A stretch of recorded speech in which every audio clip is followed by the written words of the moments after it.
So nung tumawid ako dun sa tulay na yon, sabi ko putik, pinara na ako, alak ng toko talaga, nakakainis, alam ko na agad eh.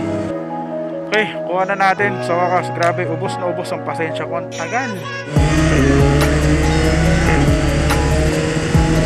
Pero matagal-tagal na rin tayo nagdadrive. Sa dami ng natutunan ko, mas madali talaga makipag-usap ng maayos. Pinakita mo sa kanila na may respeto ka sa kung anong trabaho nila. Ibabalik nila sa'yo eh. At least meron kayong matututunan sa akin yung mga di dapat gawin.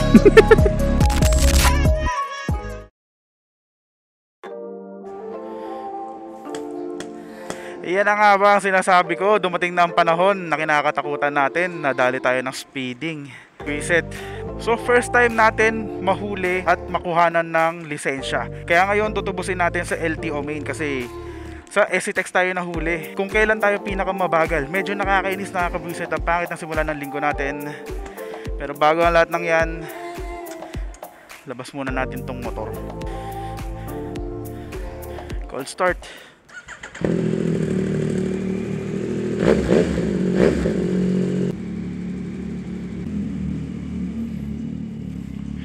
Buti maaraw na, kanina lakas ng ulan.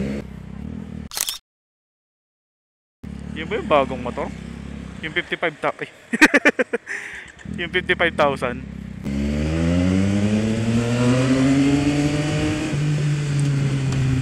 Buti na lang, sarap yung maneho nito. Nakakagaan ng loob. So ngayon, samahan nyo lang ako mag-rant. Di na ako nakapag-intro, but we are back with another video. Samahan nyo lang ako tubusin ng ating lisensya. Wala na rin pala tayong gas. Siguro pagas na muna tayo kasi mag skyway eh. 95 po, full tank. 95 sir? Oo, baba lang ako, wait lang. Okay, kunin natin yung phone kasi delikado yan. Okay. Sakto mo na lang 600 kung kaya pa. Medyo umaapaw ah. Thank you.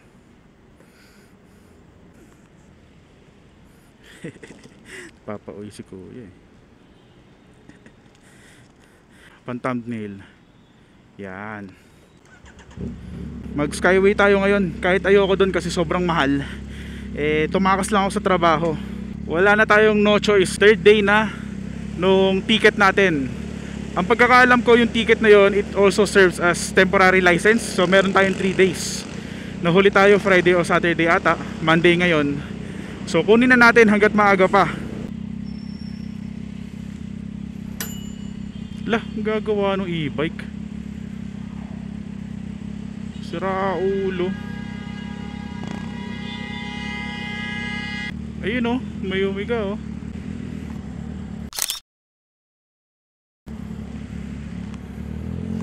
Nangyari doon.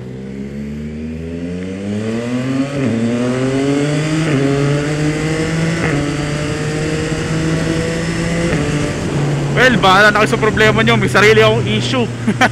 So yun nga, ang kwento lang naman nun, papunta kami ng La Union. Gamit ko ay 4 wheels. Tapos nung nasa SCTEX na 100 lang pala ang limit doon. Hindi ko alam. Pero hindi rin talaga ako mabilis nun. At saka walang bias tong kwento ah. Mas mabagal talaga ako mag-drive ng kotse kaysa sa motor. Tapos sobrang good boy ko pa noon. Alam mo yun, may bimpo ko sa likod kasi papawisan ako, long ride. Naka seatbelt ako. Pinag seatbelt ako ng asawa ko. Tapos mabagal kasi kasama ko yung anak ko eh. 100 lang din talaga ako noon. Kahit na hindi ko alam na 100 yung speed limit.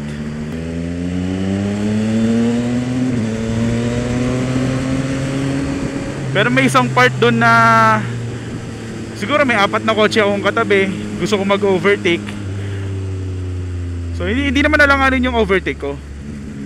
Ang problema, nakafocus ako sa mga kotse sa paligid ko. Syempre, hindi ko napansin yung bridge at saka yung ganyan oh. Yan yung karatula na ganyan, yung speed cam ahead. Cruise control muna tayo. Sulitin ko lang yung hangin. Ay, namnamin ko lang yung hangin. So yun, hindi ko napansin yung speed cam ahead. Nakita ko yung dash ko, nasa 120 na. Ewan, para sa akin mabagal pa rin yung 120, lalo na SCTEX TP-Lex.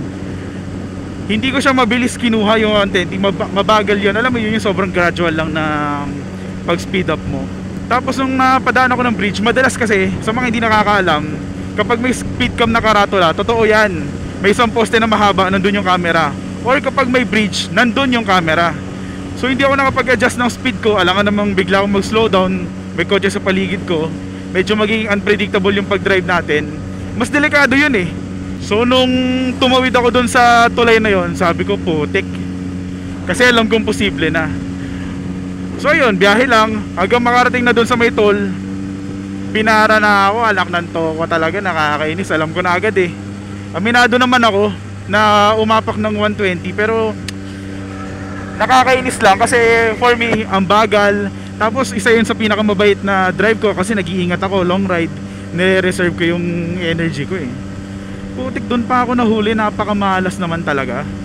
Kaya banas na banas ako nun eh. May picture si kuya, pinakita niya sa akin. Yun naman yung plaka ko. Nakiusap ako, sabi ko baka pwedeng warning muna, ganyan ganyan, kasi hindi talaga ako paspas magmaneho ng 4 wheels. Lalo na kasama ko nga yung pamilya ko. Pero medyo firm si kuya, naintindihan ko trabaho niya doon. Tapos sinabi rin niya na naghihigpit daw sila kasi nga ang daming karambola at saka aksidente sa mga highway. Naintindihan ko naman at dapat lang, tama naman sila. Pero syempre, ako yung nahuli, medyo masama yung loob ko na feeling ko kaya maiwasan. Aware ako na kapag may mga bridge, nandyan yung camera. Sayang lang kasi 2,000-3,000 nga ata eh yung tubos sa akin mamaya eh. Yung tutubusin natin mamaya. Tapos confiscated pa yung lisensya natin. First time ko ma-confiscate ang license. Nakakatawang, nakakapikon lang din na dito sa motor mas madalas tayo mabilis. Alam naman natin yan, gutom tayo sa speed. Lalo na kapag big bike ang gamit natin. Kung kailan good boy, dun talaga nahuli naman ang pagkakataon.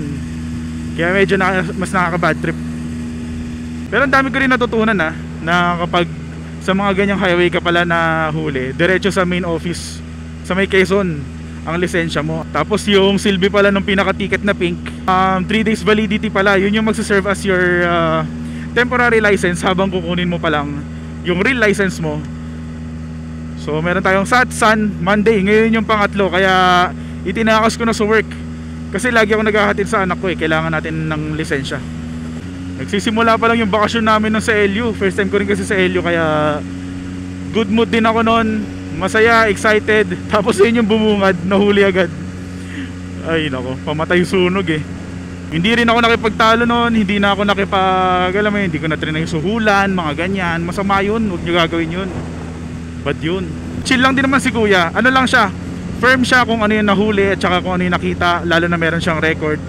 Hindi nila pwede yung parang kung gusto lang nila tayo pagbigyan. Hindi pwedeng ganon. So nagkulang din naman talaga tayo sa pag-follow ng speed. So nung nagkita-kita na kami sa La Union ng kaibigan ko, na medyo malas nga lang din daw talaga kasi yung SCTEX TPLEX hindi naman madalas. Ewan ko lately kasi ang dami talagang balita na nagkakagulo na eh. So baka talaga naghigpit lang din. Pero dati kasi nagbagyo kami, hindi ganyan kahigpit. Quezon Ave 1.7 kilometers. Tignan mo, 264 agad to. Saglit pa lang tayo. Ganun lang kabilis itong skyway na to. Sa kwentuhang huli, kayo ba? Anong approach nyo? Kasi sa totoo lang, dati nung bata-bata pa ako, bago pa ako nagda-drive noon, wala pang motor, puro kayabangan. Ito sarili ko na ginagawa kong example pero marami rin akong kilala na siguro kasi nga puro bata pa kami noon. Alam mo yan, meron pang mga card, calling card ng kung sino-sinong kakilala mo, pagmamalaki mo pa. Yun yung uso ng panahon, lalo na kung batang 90s ka. So yan yung pagyayabang mo.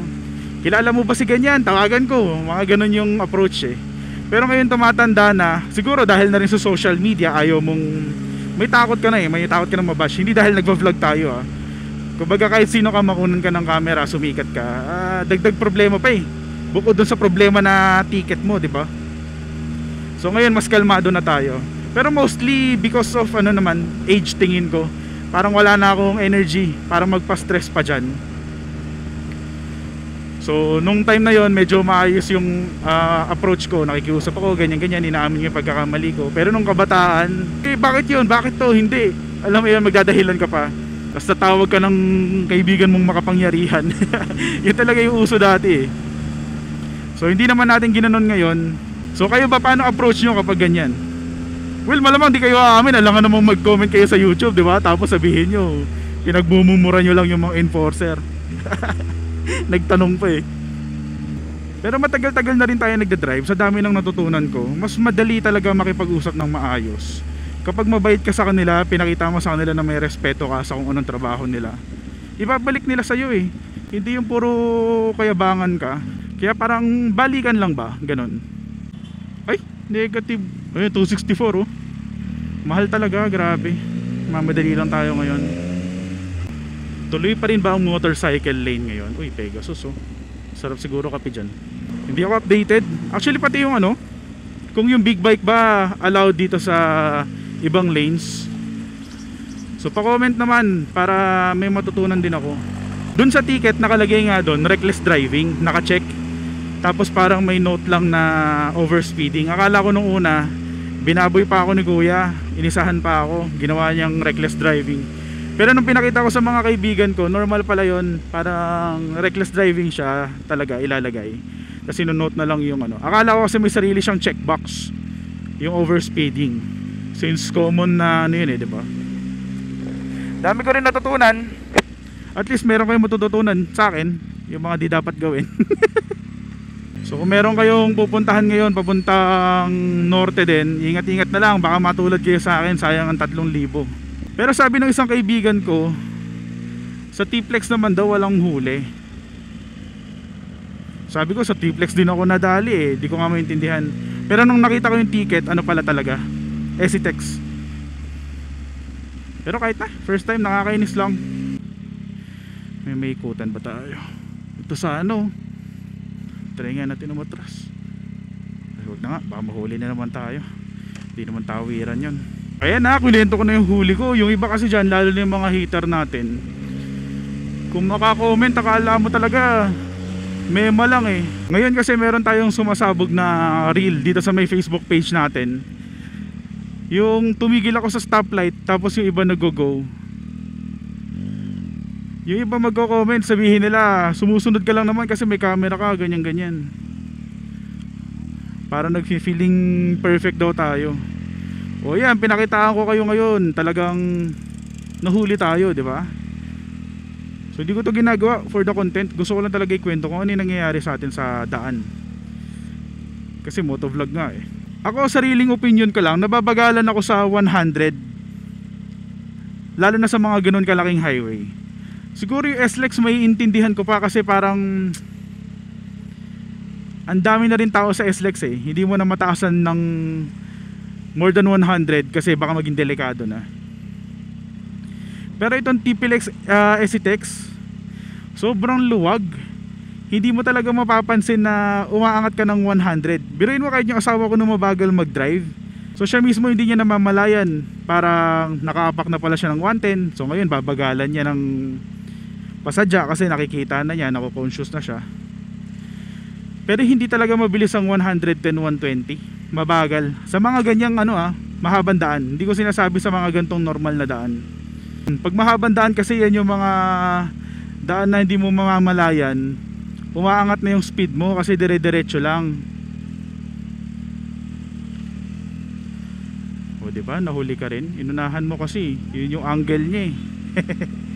Huwag nyo gagawin yun, lalo na sa truck. Bait-bait naman ni Doma mo. Ito, daming tinuturo today.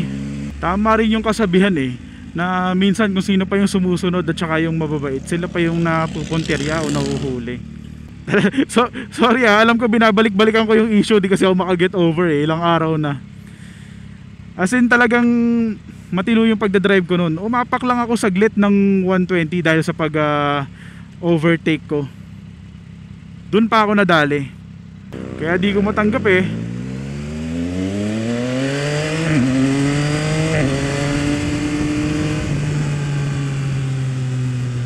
Sa mga hindi nakakaalam, mababawasan ng points ang iyong lisensya. So maapektuhan lang naman dyan, hindi ka na makakapag-renew ng 10 years. Sayang din, di ba? Alam ko magiging 5 years na lang. Matagal pa rin naman. Actually walang problema sa akin yung kung every 5 years ako mag-re-renew ng license eh. Pero sayang pa rin. Tapos kapag lumala at lumago, di pala lumago, mabawasan yung points mo, dyan na papasok yung mga seminar. So yun ang nakakatamad kasi ako wala akong oras at saka pinaka-ayoko yan, hindi ako pumipila sa mahahabang pila. Yan yung ugali ko. So itong gagawin natin ngayon, sobrang ayoko nito. Kaya bad trip ako. Pero wala kasalanan natin. Ito na yung LTO. Siguro kain lang muna tayo sa malapit. Tapos asikasuhin ko na yan. Pero di ko napapakita, baka bawal naman mag vlog dun sa loob. Ito may choking, dito na lang muna tayo. Okay, kuha na natin. Sa wakas, grabe, ubos na ubos ang pasensya ko. Ang tagal ng proseso. Akala ko mabilis lang. Ayoko ng mga ganito Pero at least okay na. Alis na tayo. Anong oras no? Yung takas ko sa trabaho hindi na takas. Live na to Grabe, weakness ko talaga yung mga ganyang antayan. Banas na banas ko kanina. Well, kasalanan ko naman yun, pero kahit na, grabe. Alam mo yung wala ka nang ginagawa, umiinit na yung ulo mo. Para ka nang tinutopak. Ganun na yung ulo ko kanina. Kala mo zombie May saltik ang putik. Pero kung ganyan ka tagal pala, tapos pwede mo ipakuha sa iba, ganun na lang gagawin ko. Never na ako babalik dyan kung sakaling mahuli ulit next time. Pwede daw Kung kaya nyo iutos sa iba, tapos bayaran nyo, ganun na lang, sayang sa oras. Ay. So ngayon, biyahe na lang tayo ulit. At least meron na tayong lisensya. Wala na tayong problema. Ingat na lang ulit next time. Kayo rin, sana may napulot kayo na alam mo yun, aral. Lalo na kapag meron mga speed cam. Si Waze actually sinasabi niya yan kapag may speed cam. Pumula yun Nung time na nakunan ako, yun yung talagang nakita ko yung karatula. Pero too late na nga kasi kumakabig ako. Tapos nakita ko pula rin si Waze. Sinasabi niya yan, speed cam ahead. Sadyang hindi ko lang naitigil yung sarili ko kasi nga ayun, nagmamaniobra. So doble ingat lang kayo. Hindi ko sinasabing mag speed kayo. Medyo tagpi-tagpi naman kasi yung camera dyan. So medyo speed up siguro kayo konti. Nagturo pa ng mali no. Tapos pag may camera, magdahan-dahan kayo. Ang episode na puro dabog. Kanina ramdam na ramdam ko yung gastos kasi habang nag-aantay ako, nag-refill ako ng RFID, dalawa, XSR 900 at saka yung Montero. Sakit din Parang tag 2,000, tapos yung binayaran ko pa. Kaya kanina pa ako umiiyak. Hayaan nyo na ako mag-rant. Ito talaga yung episode na yun, pagdadabog. Ginusto ko yan di ba? Tagal siguro walang balance, tapos pinakash, pero gumilid yung kotse. Ang tagal yung sa atin kaya mabasa. Yun kakapaload ko lang habang nag-aantay kanina. Actually may nabasa akong isang comment about sa ganyan na ina-accommodate pa rin nila yung mga cash. Maganda yung comment niya may sense. Kung may laman daw yung RFID mo, dapat pwede ka pa rin pumasok sa highway. Kahit kulang pa yan, basta may laman. Tapos papautangin ka na lang kapag lalabas ka na, ganon. Pero once na nag-zero o negative ka, hindi ka makakapasok para wala nang problema sa loob. Diba, kumbaga kung kukulangin ka man, siguro kasi nakalimutan mo, basta alam mo na meron, makakapasok ka pa rin, pautang na lang. Pero once na nakautang na yung RFID mo, wala, hindi ka na makakapasok. Doon na yung magiging problema mo. Para lahat ng nasa loob ng highway, walang gantong antayan. Ibig sabihin lahat ng nakapasok dito may laman at least. Actually yun yung nangyari sa atin kanina, di ba? Umutang tayo, parang 170 lang ata yung laman. Tapos nung lumabas ako nung Skyway, ayun, nag-negative na. So parang ganun lang din. Kasi ang hirap kapag may ganyan, mag-a-attempt ng wala talagang laman o negative, tapos makakastorbo, di ba? Tulad kanina, ang tagal ng antay ko. Dito sa stage 3 Skyway, never pa tayo nahuli. Sana hindi ma-jinx. Pero hindi pa tayo natsambahan dito. So, pero ngayon, good boy tayo. Kakakuha lang natin ng lisensya. Ayaw nating mawala agad yan. Buti na lang rin, masarap magmotor. Yun lang yung nakaka-relax. Actually, kakaiba na rin yung mindset ko nung narinig ko na kailangan tubusin sa Quezon to, nung inuhuli pa lang ako. Yung utak ko agad, okay, meron na tayong isang episode. Yun agad yung pumasok sa utak ko. Pero syempre pagdating sa gastos, hindi naman yan. Hindi natin nababawi sa vlog yan. Ginagawa ko lang naman to para ma-share ko sa inyo yung nangyayari sa buhay ko, pagmumotor ko, para dun sa mga interested. Kaya yung support nyo, pag-like, pag-comment, pag-share nyo, sobrang appreciated ko yan. Siyempre subscribe at follow na rin kayo sa mga social pages natin. O diba? Biglang plug ng socials eh. Mahal din pala pumunta sa La Union, no? Kanina ako nagbayad ng mga RFID, yung gas. First time ko kasi doon, pero nagandahan naman ako, tsaka ang daming pagkain na pwede i-try.